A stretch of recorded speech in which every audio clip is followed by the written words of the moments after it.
Wajohi Mixed Secondary School and their teachers and parents who have visited the National Assembly and Senate to see the proceedings. And in this motion, I want to congratulate Honorable Gathoni wa Mushoba, which is so timely. And Honorable Speaker, as I walked inside, I was trying to trace my students, and I couldn't identify them because they look the same as those ones from Meru County. Only that my county has a lot of Mokorino, so at least I saw two. And I noticed that mine are sitting on the front benches, and I welcome them very much. Honorable Speaker, having said that, this is a good motion, and I think going forward in the current times, we need to standardize many things, and we find sometimes that the school uniforms with this current economic hardship is expensive than the school fees. And this beats the logic. You find the school uniform can cost 30, 40, even 50,000 Kenya shillings, especially in the boarding schools, while maybe the school fees is 20,000. Really, it beats the logic, and we need a policy that can standardize this. However, we must not forget where we come from, and what Honorable Aika have just indicated, that it is good every school be allowed that freedom of choosing its own uniform, its own choice of colors, so that they are also different in their kind. Because even currently, when we are doing infrastructure, you find school A like maybe color green, and you find all the iron sheet are green, red, blue, or whichever. So the identity is important. The students can be identified with the different colors, so that we shouldn't lose that we say all children wear the same. And basically, this is a very good example where their own MP cannot identify them from Meru County. Having said that, we must remember that we are living in hardship and economic crisis. And this idea of telling all students to go to shop A and buy from the shoes there, the sweater there, while these things are available even in Motuba. If a shoe is black, a parent can go to Gekoba or the nearest market and buy a black shoes, so long as it has laces as it is required, and the child can continue with the learning. So in my view, the policy is good, but we need to identify to make it simple, easy, and achievable. With those few remarks, I want to support this motion, and again, I welcome the Wajohi Mixed Secondary School in the National Assembly. Thank you. I now call upon the member for Bureti constituency, Honorable Kibet Kimingoi. No, he's not here. Okay, then I now call upon the Honorable Johanna Ngeno, member for Imurua Kedir Dikir. Thank you, Madam Speaker, for also getting this opportunity to weigh in on this particular motion. Madam Speaker, we must understand that education has to be accessible. It has to be cheap. It has to be something that each and every child, student in our society, Madam Speaker, achieves it or accesses it. Madam Speaker, remember the saying that education is an equalizer. Wherever you come from, whether you come from the poorest community, you come from the poorest family, you come from the most remotest area, you come from wherever, education, once you access, Madam Speaker, makes you equal to those other people. So, Madam Speaker, I believe the major introduction of this motion, and I wish this motion should go a long way in becoming even an amendment to a bill so that it can become law. Madam Speaker, I believe that when we talk about accessing education, when we talk about the free primary education, it has to be completely free. I'm sorry, Speaker, there has been change of guard. Mr. Speaker, I was saying, when we talk about the free primary education, it has to be free primary education, accessible and reachable and quality education. Mr. Speaker, we have, I think, among us the many issues that we have in our schools, so that most of the students, either pupils or students, drop out of school. And I've taken time to do my own assessment. Mr. Speaker, it is because of the payments which maybe the schools are demanding from the parents. That is one of the biggest cause of school dropouts.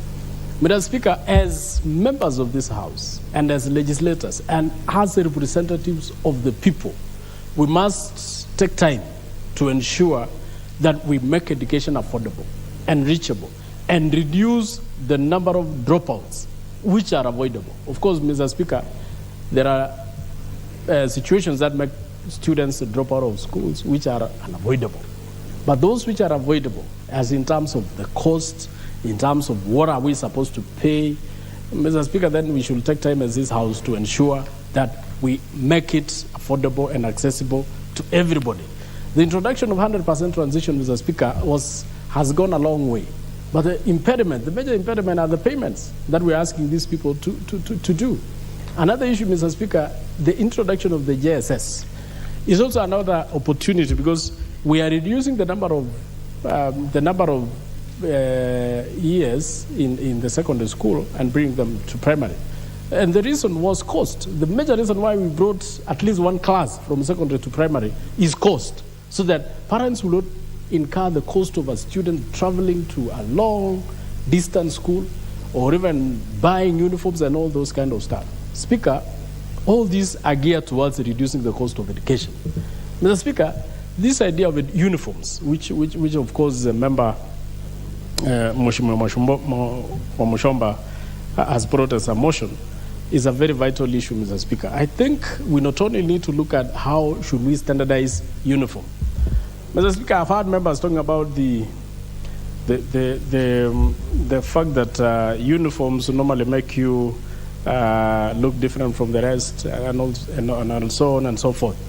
Mr. Speaker, I think we need to make our students feel that they are all uniform, they are all equal, so that some should not feel they are more inferior or superior than the rest. The reason why we introduce one uniform bus color was so that we make all the schools uniform, so that we can identify that this bus belongs to a school. The same way, we also need to standardize, and I fully support, let us standardize the school uniform. The only thing that should be different is the badge. Let every school come up with a badge. Just like you look at all the buses on the road, they are yellow. But the name of the school is what differentiates from the other. What is wrong with that? No school is feeling inferior. Even if the bus is long, the other one is short, but everybody will know this is a school bus. Let us standardize the uniform. Make them the same color. If it is short, if it is long trousers, make it just a standard. And let's move away from schools where Form 1s used to be putting on shorts. That is primitive. Let us make our children feel beautiful and handsome with good trousers and good shirts. Speaker, I support fully. Let us have the same uniform. If it is sweaters, it should be one color. If it is shirts, it should be one color. If it is trousers, it should be one color. What is wrong with uniformity? Somebody saying that we need to have so many colors so that people look beautiful. They will still look beautiful. We are on ties, Speaker, and it is uniform that we should be on ties, uniform that we should be on suits, although it is not uniform that we have the same color. But look at the orderlies in the House, Mr. Speaker. They are all in one uniform.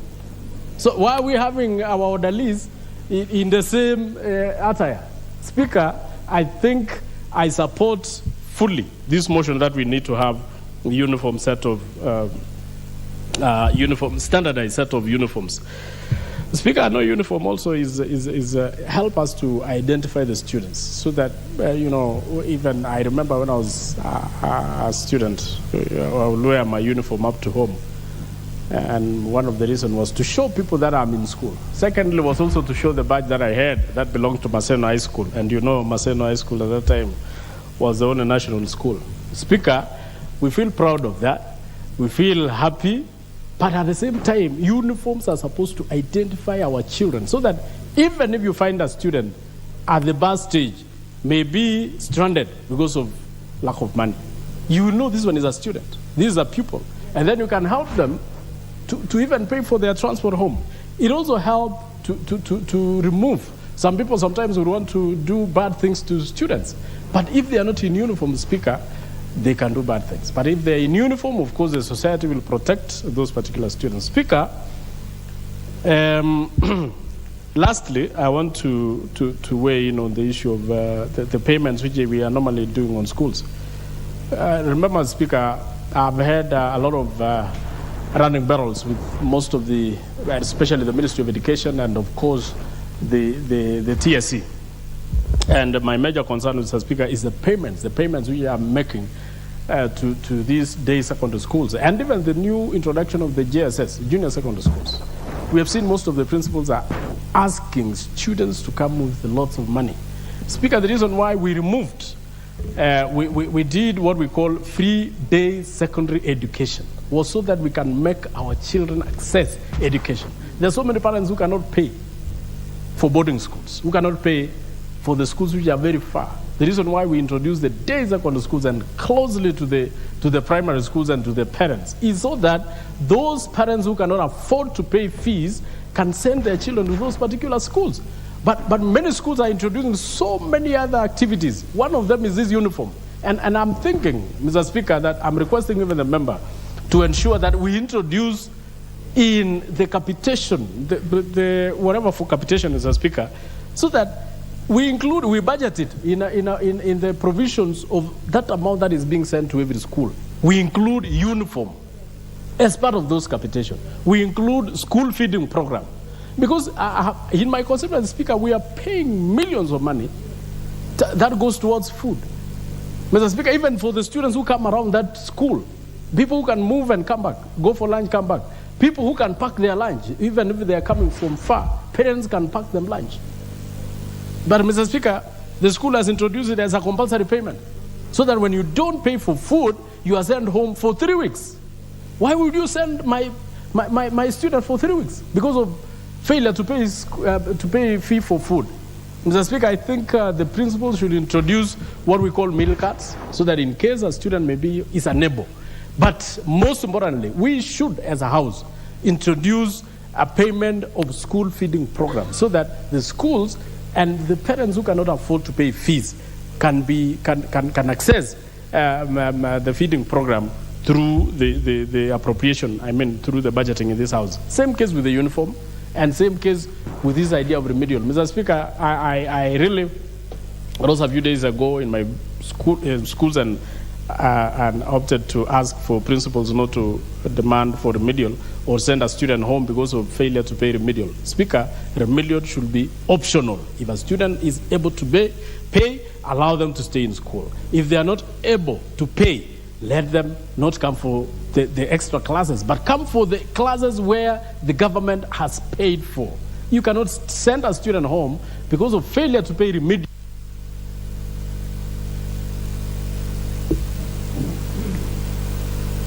Very well. Members, let me acknowledge the presence of St. Anne's Gitura girls from Gichugu constituency, Kirinyaga County, as a school that is within the Speaker's gallery as we debate this motion on school uniforms.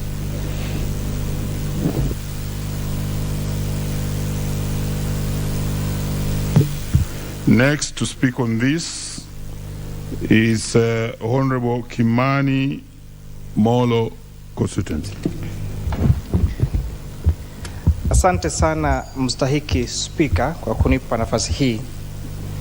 Nitajaribu kuzungumza kwa mara ya kwanza kwa lugha ya Kiswahili na natumai kwamba sitafeli. Mstahiki Speaker, ningeanza kwa kumpa kondole mbunge wa Githunguri Mheshimiwa Gathoni wa Mushomba kwa sababu ya kuwafikiria wanafunzi wetu katika shule zetu. Mstahiki Speaker, wakati tunasema ya kwamba masomo ni bure, tunasema uongo. Wakati tunasema ya kwamba masomo ya day ama ile shule za kila siku ni bure, hakuna karo unalipwa, hiyo ni uongo. Tunaposema ya kwamba inawezekana kupeleka mashule yetu ya mabweni kwa yule mzazi wa hali ya chini, jibu ni kwamba ni uongo. Mstahiki Speaker, niliweza kuangalia kwa sababu wakati nilikuwa kule mashinani Molo siku ya Jumapili nilipatana na mama moja ambaye anauza soko pale Molo.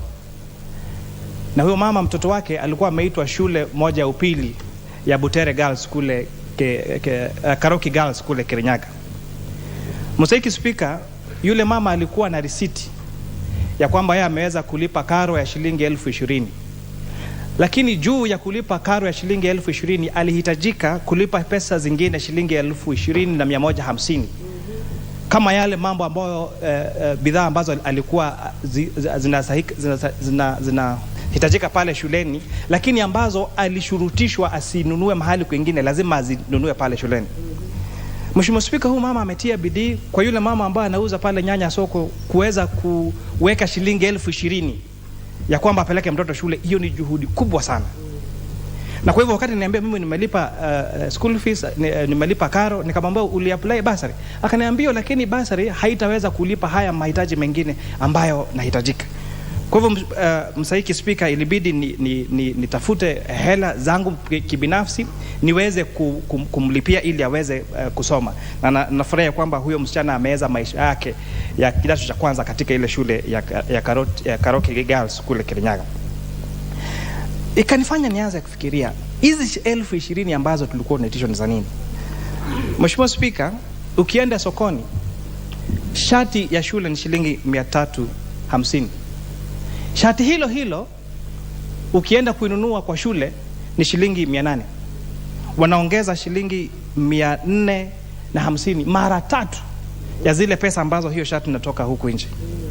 Ile trouser ama ile longi zitoje kwa Kiswahili, ukinunua huku nje ni shilingi 700. Shule mingi wanauza shilingi 1,500. Ile sweta ukinunua kwa duka ni shilingi 750. Mashule yanauza shilingi 1,500, mara 2 ya hiyo bei ya hiyo sweta ukinunua huku nje. Tai ya kawaida tu shilingi ukinunua kwa soko shilingi 150. Ukienda kununua kwa shule shilingi 300 hiyo tai. Tena wanasema wanunue ile inaitwa tracksuit, quote and quote tracksuit. Ukinunua dukani shilingi 1,300. Ukienda kuinunua kule kwa shule wanauza katikati ya shilingi 2,000 na shilingi 3,000. Godoro la kulalia ukinunua kwa duka shilingi 1,800. Mashule yetu yanaitisha pesa wazazi kununua ile mattress ambayo inakuwa hata ni ndogo kuliko hii ya shilingi 1,800 na wanaitisha shilingi 2,800. Ingine inaitwa jumper, ile sweta ingine ile ya mtumba hata utaipata na shilingi 200. Lakini kule kwa shule wanaitisha shilingi 2,500. Blanketi ukinunua kwa soko ni shilingi 500. Ukienda kuinunua kwa shule wanaitisha katikati ya shilingi 700 na shilingi 1,000. Yale bed sheet, ile shuka ya kutandika kitandani, duka shilingi 600, kule kwa shule shilingi 1,000. Pilo ya kulalia ukinunua kwa soko ni shilingi 150. Mashule yetu inaitisha katikati ya shilingi 300 na shilingi 500. Na hakuna tofauti ya ile pilo ambayo iko katika soko na ile ambayo inaitishwa na walimu wetu katika mashule. Bucket ya kuibebea tu maji ama ya kusafisha nguo kwa soko shilingi 150. Shuleni katikati ya shilingi 300 na shilingi 500. Zile socks ukinunua kwa duka katikati ya shilingi 50 na shilingi 100. Walimu wanaitisha katikati ya shilingi 200 na shilingi 500. Juu ya hayo wanakuambia baada ya kulipa haya yote lazima ulipe katikati ya shilingi 500 na shilingi 1,000 kuweka label katika zile uniform. Kwa hivyo kama tunataka mtoto wa Mkenya yote aweze kwenda shuleni, aweze kusoma na kufaulu katika maisha, juu ya kuhakikisha kwamba tumeongeza ile pesa tunaita ya capitation katika mashule zetu, lazima tupeane suluhu ya uniform ama sare za shule na haya mambo mengine yote ambayo yanahitajika katika shule zetu. Na njia sahihi kabisa ya kufanya hivyo ni kuhakikisha kwamba uniform ama sare zote za shule zote za umma katika nchi yetu za Kenya ziwe sawa. Ikuwe shati ni tuseme rangi ya nyeupe, kama ni trouser ikuwe ni ya rangi kama ya nyeusi ama ya grey, standard kiasi moja katika nchi yote. Na hivyo Mheshimiwa Speaker, tutakuwa tumesaidia kupunguza gharama ya shule, na juu ya hayo tuhakikisha kwamba yule fundi ambaye yuko pale Mukinyai, ambaye yuko pale Kapsinandet, ambayo yuko pale Chandera, ambayo yuko pale Yarimi, ambayo yuko pale Kapsita, anaweza kushona hizo sare na akaweza kusomesha watoto wake na kuweka chakula katika meza ya watoto wake. Kwa sababu Mheshimiwa Speaker, tumekuwa tukitengeneza sheria ambazo ni za tu kuhakikisha kwamba wale mabwanyenye ndio tu anaweza kunufaika kutokana na hizo sheria. Kwa mfano tunaposema ya kwamba ukiangalia katika hata shule zetu, hata zile ambazo ziko na mahali kwingine, unapoambiwa hii ndio barua ya kuingia shule, unaambiwa na hizi uniform lazima ununue kwa maduka fulani. Sio ya kwamba haya maduka mengine hayana hizo sare, sio ya kwamba bei yao ni mzuri kuliko hizo nyingine, lakini unasurutishwa vile sababu kuna ile agano mwalimu amefanya na yule na hilo duka liko hapo. Na unapata haya maduka Mr. Speaker hayana kitu kubwa. Ni vile tu wao ni mwanyenye wameweza kujikimu kimaisha, na ndio unapata wale ambao wako na hela katika nchi hii wanaendelea kupata zaidi. Wale ambao hawana wanaendelea kukosa zaidi. Kwa hivyo Mr. Speaker, kuna wale ambao waliongea hapa wale wakasema basi kama sare zote zitakuwa sawa, pengine hakutakuwa na maridadi. Na mimi nakumbuka yule ambaye alikuwa Matiang'i alikuwa na makosa mengi sana. Alifanya mambo mengi mabaya. Lakini kama kuna jambo moja alifanya nzuri ni kusema ya kwamba basi zote za nchi yetu ya Kenya zikuwe na rangi moja. Za mashule, basi zote za mashule zikuwe na rangi moja. Unakumbuka yule ambaye alikuwa waziri wetu wa uchukuzi, may he rest in peace, ama apumzike kwa amani, Mheshimiwa Mishuki, akasema ya kwamba wale ambao ni madereva na makanga wa magari zetu wavae sare moja, wengine zile za maroon, sijui maroon tutaje kwa Kiswahili, na wale wengine ya blue kwa madereva. Na hivyo kuhakikisha kwamba wao wote unaweza ukienda kwa eneo lolote la uchukuzi katika nchi yetu, utaweza kujua huyu ni dereva, utaweza kujua huyu ni makanga. Na pia kwa zile kununua hizo sare unaweza kuzinunua mahali popote katika nchi yetu. Mheshimiwa Speaker, hili ambalo tunapendekeza hapa limewezekana katika mashule yetu ya kufunza elimu ya matibabu. Asante Mheshimiwa. Mambo ya matibabu ile tunaita KMTC kwa kimombo. Kwa sababu yule msichana ambaye ama mvulana ambaye anasomea KMTC ya Molo, na yule ambaye kwa KMTC ya Kitui, na yule ambaye kwa KMTC ya Kisumu, na yule ambaye kwa ya Mombasa, ya Lamu, kila mahali wako na sare moja. Kama basi inawezekana hivyo kwa shule zetu za matibabu KMTC, mbona isiwezekane kwa shule yetu ya upili na kwa shule yetu ya msingi katika Jamhuri yetu ya Kenya? Inawezekana. Lakini hapa Mheshimiwa, tukubali ya kwamba haitakuwa jambo rahisi, kwa sababu tukienda kupitisha hii itakatazwa kwa njia kubwa sana. Na Mheshimiwa Speaker, tukiongea kule lazima pia nizungumzie mambo ya vitabu ambavyo vinapelekwa katika mashule yetu.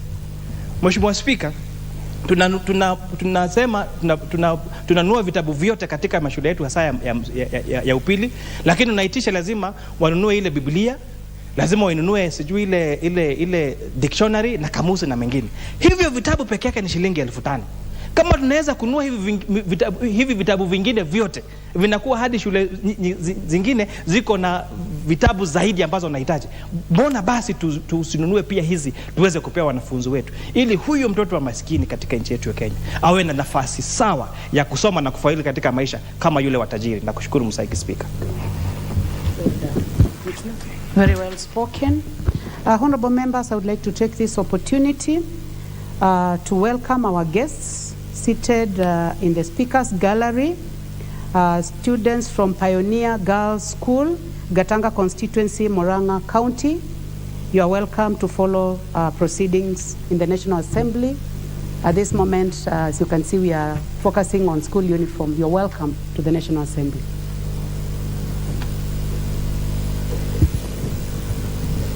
The Honorable Omboko Milemba.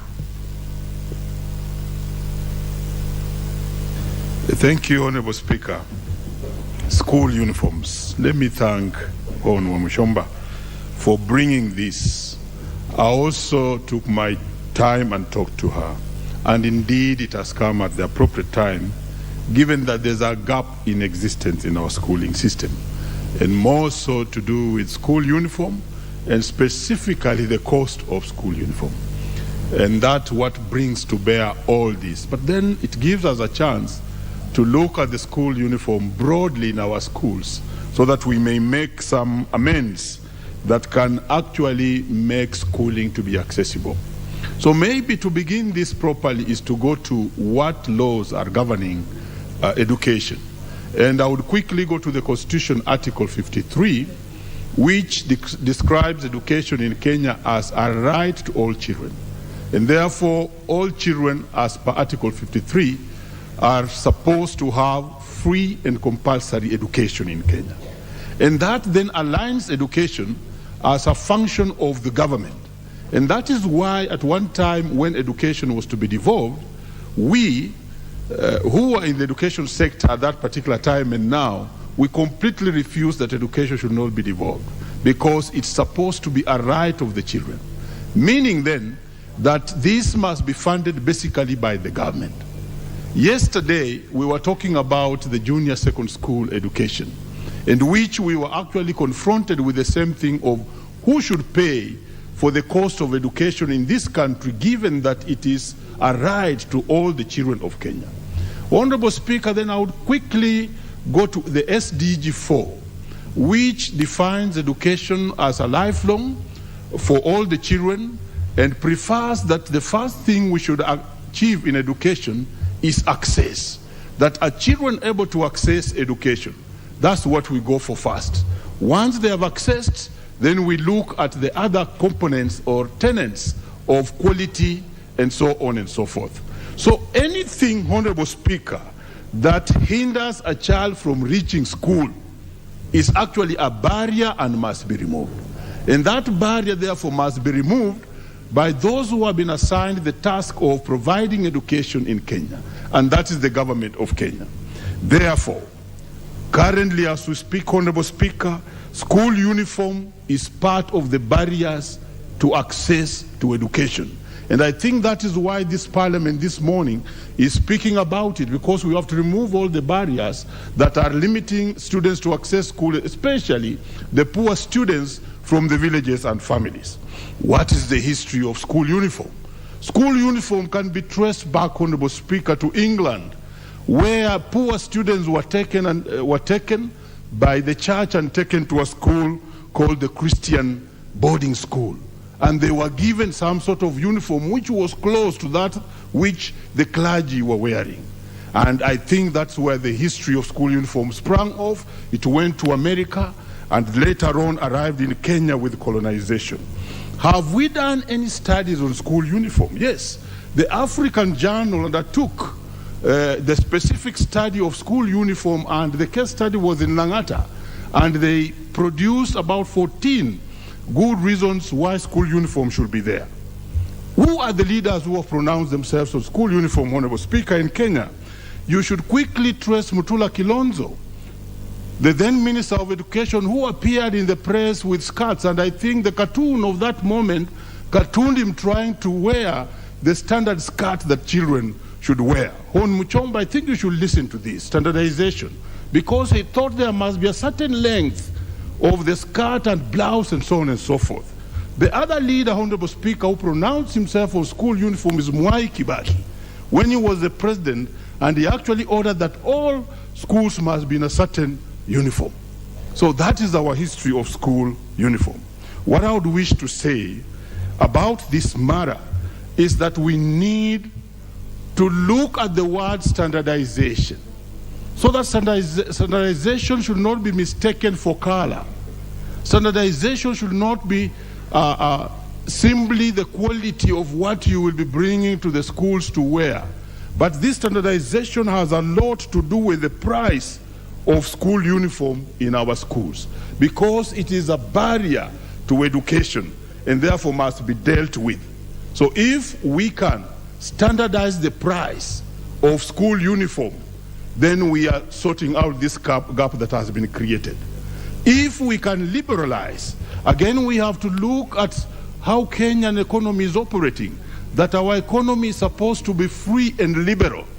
And therefore, as we standardize, we cannot afford to give this to only a group of people, but we possibly should allow free market of uniform, so that the uniform price is controlled by free market, demand and supply. In that way, it will be easy for the uniform to actually get its level price. The other alternative would be to follow the route of government, because it's the business of government making sure that all students are in school to actually provide school uniform. And this is possible. So that within capitation, and I heard one member speak on this, that was great, Honorable Speaker, that within the capitation we are sending to school, there's a certain amount of money specifically for uniform, and that uniform is of a particular standard in terms of quality and price, so that no student in Kenya will be chased out of school because of school uniform. In fact, this thing is also embarrassing my teachers, because you can see members addressing teachers as though they are the ones who determine school uniforms in school, which is wrong. School uniform is determined by the boards of management, is also determined by PTA, and in the presence of the teachers. What has happened, Honorable Speaker, even if this may not amuse you, is that the education system has been abandoned to teachers. Completely. And nobody wants to take responsibility. He only wants to say something wrong is happening in our schools, that there's no food in the schools. But no government agency is speaking itself to say we should have supplied food. We should have dealt with uniform. We should have supplied the teachers for junior secondary. How can a government which within the Constitution is supposed to provide free and compulsory education send one teacher to teach a whole class of junior secondary, disregarding what I call curriculum-based establishment and saying everything is good? And when the teachers go ahead and hire certain teachers who are paid on BOM, others are paid by PTA, and some money is charged there, then we say the teachers are the problem. We really must deal with the matter of school uniform alongside other challenges that are in the schools, and decide whether as a government we want to prefer to invest in education, or we want to invest in roads and railway and other buildings that otherwise are competing with the resources with education. My take would be that for us to develop the future, we must invest in our children. So let's provide school uniform as part of the requirements that are required to go to school. During the President Moi time, there was something in schools called cost sharing. And I think where we are now, honorable members and honorable Speaker, is that we don't have free and compulsory education in Kenya. But what we are having is cost sharing. And if there's cost sharing and we cannot speak on it, then it means that we are not taking our responsibility. So it's high time that we declare that education is cost shared, and we know which part the parent is playing and which part the government is playing. But as per what we require in law, let school uniform be provided for by the government. Let's remove all barriers that may hinder access to education. Honorable Speaker, that's my submission. Thank you for this chance. Very well, Honorable Mboko. Honorable members, I would like to give an opportunity to the Honorable Chege Njuguna, who will be making his maiden speech as he contributes to this important motion. Thank you very much, Madam Speaker, for giving me this opportunity to make my maiden speech in this assembly. Madam Speaker, I'm compelled to begin by thanking all who made it possible for me to get to this moment. The great Winston Churchill said that without victory, there is no survival. Madam Speaker, indeed, I'm here after having survived in the muddy trains of the politics of our time. Indeed, Madam Speaker, it was blood, toil, tears, and sweat. I was not the lone man in the battlefield, though, Madam Speaker, several people held my hand. Madam Speaker, I'm deeply humbled by the great trust and confidence that Kandara residents showed in me by electing me as a member of parliament. Madam Speaker, I'm indebted to my constituency and profoundly grateful for this great honor. Madam Speaker, once Muranga's great son, the late Kenneth Matiba, may he rest in peace, affirmed that the people should be led to decide. Indeed, Madam Speaker, Kandara residents indeed decisively voted me in amidst the stiff opposition. Madam Speaker, I pledged to perform my legislative duties as pertains to the Constitution, and that I shall not let them down. Madam Speaker, leadership should be people-driven, and Kandara residents shall be the wind beneath which my duties shall be anchored on. Madam Speaker, I want to take this moment to thank my party, UDA, my party leader, His Excellency the President of Kenya, William Ruto, and all the UDA members who vigorously campaigned for me, leading to my eventual victory. I'm forever grateful.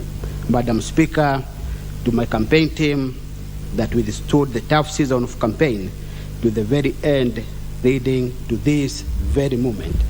I'm also very immensely grateful to them, not forgetting my family and friends who were there for me all through. Madam Speaker, to the Almighty God who has made everything beautiful in its time, I convey my immense gratitude. Madam Speaker and my fellow honorable members, I'm humbled to know that I shall be standing on the shoulders of giants at a time when Kenyans are dealing with a lot of challenges. I believe, Madam Speaker, that we have what it takes to pass the bills that benefit the hustlers in this spirit of bottom-up economy policy. Madam Speaker, this parliament takes over the reins during a critical time when Kenyans are grappling with increased cost of living. Madam Speaker, this surge in prices of basic commodities have been made worse by the ongoing Russia-Ukraine conflict, which has resulted in disruption of the global supply chain. Madam Speaker, the ongoing drought has also brought in its wake decreased food production, which has threatened our food security. Madam Speaker, we must therefore be alive to these challenges that face all our nation. We therefore, Madam Speaker, have before us the task of exercising our duties in a way that uplifts the lives of all Kenyans. Madam Speaker, the President, in line with the UDA manifesto, has already introduced the fertilizer subsidies, which will bring down the cost of farming. Madam Speaker, the 50 billion hustler loan kitty to help the micro, small and medium enterprises to access cheap credit has already been dispersed. Madam Speaker, the affordable housing project will also benefit many Kenyans. Madam Speaker, I'm ready to join hands with the President in this August House to fulfill the President's agenda for Kenyans. To my constituency, those who have trusted in me, I tell them, my Kandara people, that in me they have a leader who has already been liaising with stakeholders to ensure I better the livelihoods of my people. Once more, Madam Speaker, I would like to thank them for giving me this chance to offer them selfish leadership that will be all about changing lives. Madam Speaker, I look forward to the days ahead with a lot of hope. May God bless you, may God bless this August House, and may God bless Kenya. Thank you, Madam Speaker. Thank you very much, Member for Kandara. The Honorable Beatrice Kemei, Member for Kericho. Okay, thank you very much, Madam Speaker. I want to appreciate the mover of this motion, Honorable Member, who is my sister. I want to also say this is a motion that is affecting us as members of Parliament, affecting the parents, affecting the teachers, affecting everybody. I'm saying this because uniform is very important. First, I'm reminded of the days we were in school, and anybody who does not come with uniform is not part of the school. So for identification, uniform is key. And when we talk of standardizing, it is important in the sense that it will bring equality. It is an equalizer. We have schools in rural, we have schools in urban, we have schools that are day, we have schools that are boarding, we have public schools, we also have private schools. But when we standardize, it will bring equality. It will not be tied to performance. Madam Speaker, you look at national schools. Ideally and naturally they perform because of the entry behavior. They perform better than the schools that are in the sub-county or in the extra county. And therefore, whenever they call for maybe drama or any other of these extracurricular activities, schools that come from the rural or even in the extra county or maybe in the sub-county, they feel inferior. So this uniform will bring equality. And in any case, when this uniform is standardized, Madam Speaker, it will also affect the pricing. What does this mean? You will realize that when the uniform is not standardized, the prices are actually different. Schools give different prices depending on the quality, depending on the color, depending on maybe where the uniform is bought. But if it is standardized, and then everybody's, schools will be allowed, or students will be allowed to buy from anywhere, this will actually assist and help the parents who are not able to pay. CDF and of course NGAF give bursaries. And this one, students can learn in school, but there's no money for uniform. But if it is standardized, it means parents will be able to afford, at least for the students to be in school.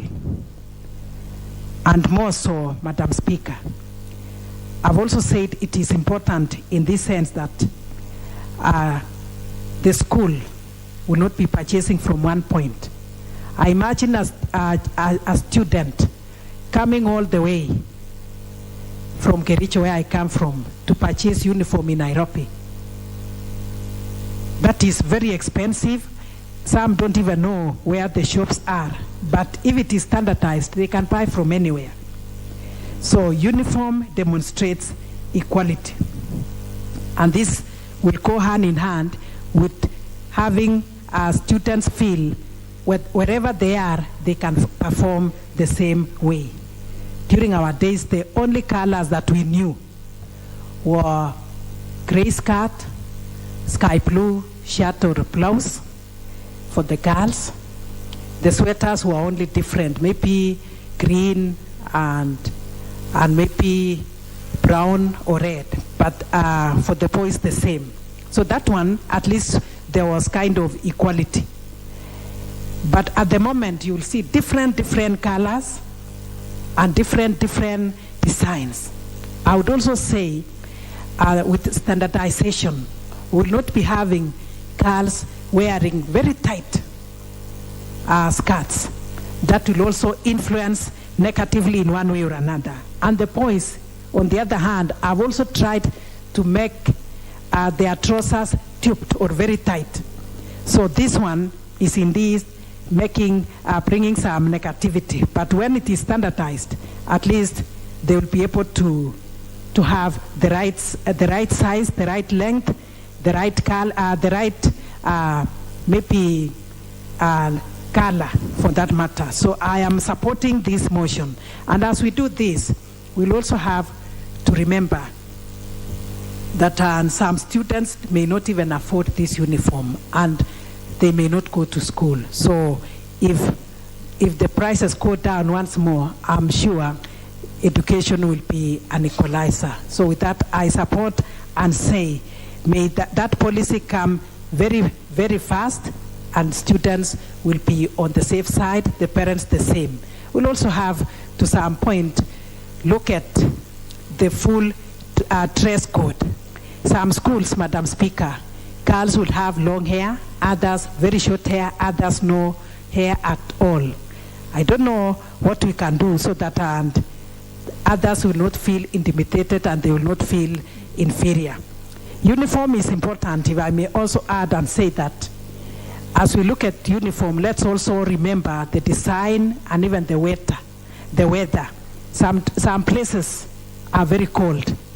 And if they are cold, then they will have the chambers and the warm uniform. Some places, like in the northern part, they may not need this. So as we standardize, let's also look into that. And with that, Madam Speaker, I support the motion and I say unity is key for the students. And then students will concentrate on their studies. It will also teach them some professionalism. They will look very smart and know that this is from an early age. This is how to go about it. It will also ensure the safety of the students. Wherever they are, outside there, they will be safe, knowing that these are students when they have a uniform. Importance of standardization also is that it will ease peer pressure. Some students will feel like, I come from this school, and then they feel lower or they feel inferior, while others feel better. So for all these reasons, including economic reasons, uniform and standardizing uniform is very, very important, not forgetting the sense of belongingness. The students will feel they belong to that category, and they belong to a school, and they belong to a country. Thank you so much, Madam Speaker.